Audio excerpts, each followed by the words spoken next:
Some have said that Red Eye with Tom Shillue is the greatest show on television. Thanks, Mom and Dad. Keep the compliments coming. But it turns out it's not the greatest show of all time. That title belongs to none other than Bernie Speaks, the public access show of Bernie Sanders. The show had everything. Hard-hitting interviews.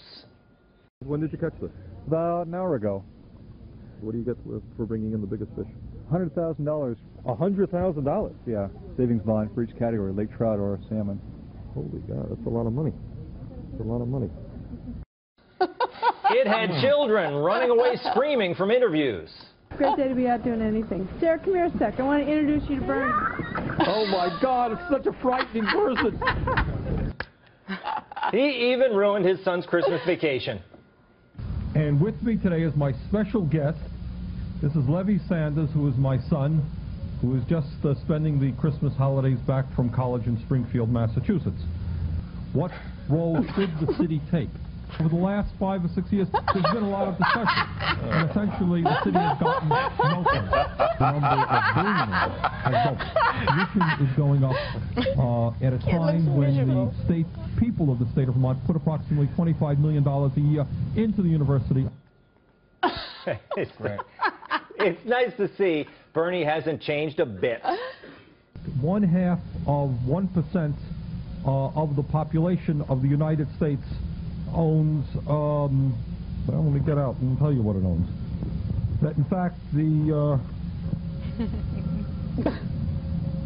1/2 of 1% of the population owns 35% of the wealth in this country.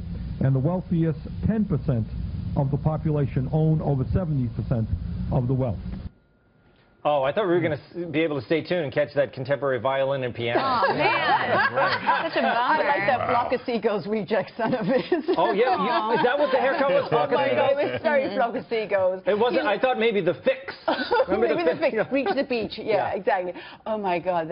It's amazing how he looks like he looked 80 like 30 years ago. Yeah. It's like amazing. He's never changed. He has held up, hasn't he? He's held up exceedingly well. And his views have held up, have they not, Kevin? You know, I've been out on the campaign trail with him in Iowa a little bit, and when I first saw him, I wanted to run away like that little girl did. Yeah, the old-fashioned socialist kind of thing is, it's odd, but, you know, if you think about it, Bernie is really just the flip side of Donald Trump. It's, you know, the similar sort of anti-trade, anti-immigration, populist kind of stuff. I mean, it's really funny. You listen to Bernie Sanders talk about immigration. He sounds like Donald Trump. You know, it's a Koch brothers conspiracy to flood the country with cheap Latin American labor and undermine the American working class and that sort of stuff. He sounds like Pat Buchanan.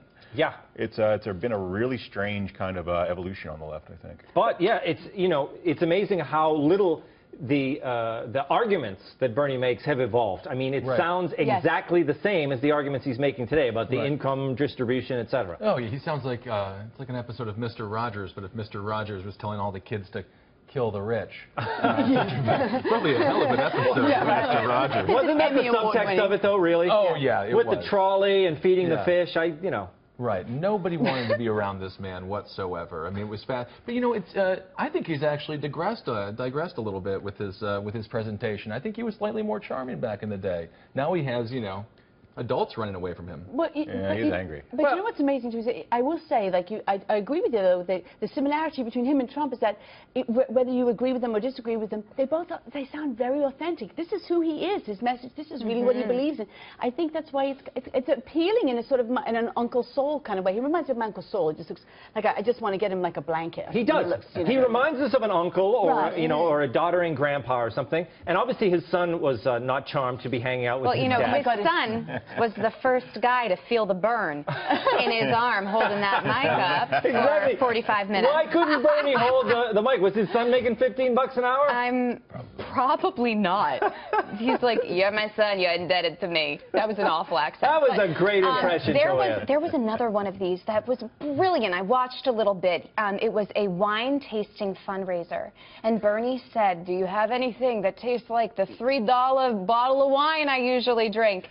And that's when I realized that Bernie and I have a lot more in common than I originally thought. Capitalism and Trader Joe's to actually get a $3 bottle of wine to the market. Yes, and I'm sure he's happy about it. Okay.